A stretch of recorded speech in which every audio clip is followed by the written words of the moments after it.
The World Cup is over. Spain defeated Argentina and became the champions. But beyond the goals, trophies, packed stadiums, the tournament also operated as a global business machine.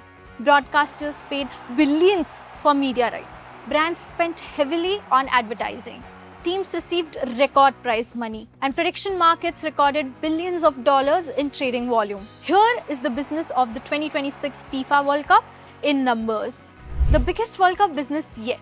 The 2026 World Cup featured a record 48 teams and 104 matches. The tournament was projected to generate around $13 to $15 billion in revenue.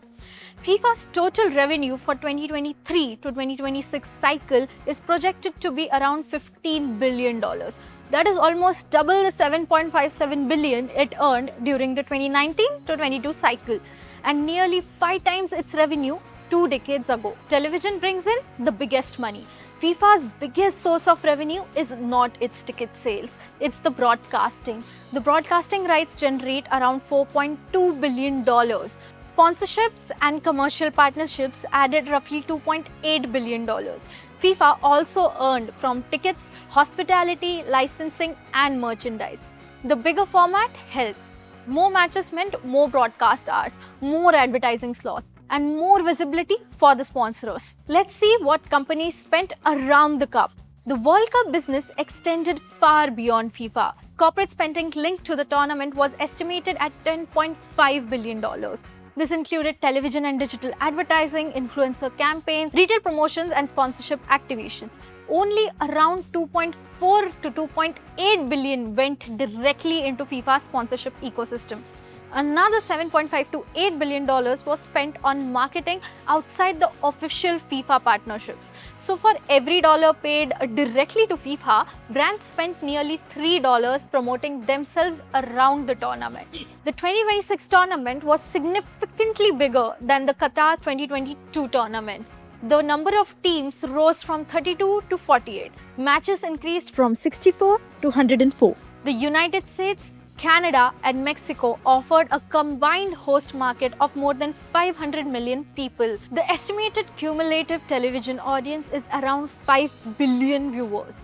More teams brought more national audiences. More games gave broadcasters and advertisers more inventory. The sporting expansion was also a business expansion.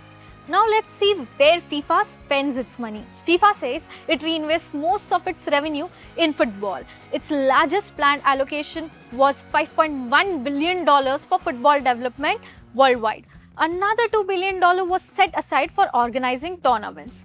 Around $1.25 billion to $1.5 billion went towards the prize money and payments. Administration and governance accounted for around $700 million. Development funding supports stadiums, artificial pitches, academies, women's football, coaches, and referees across FIFA's 211-member association. Curious about what Champions Prize money was?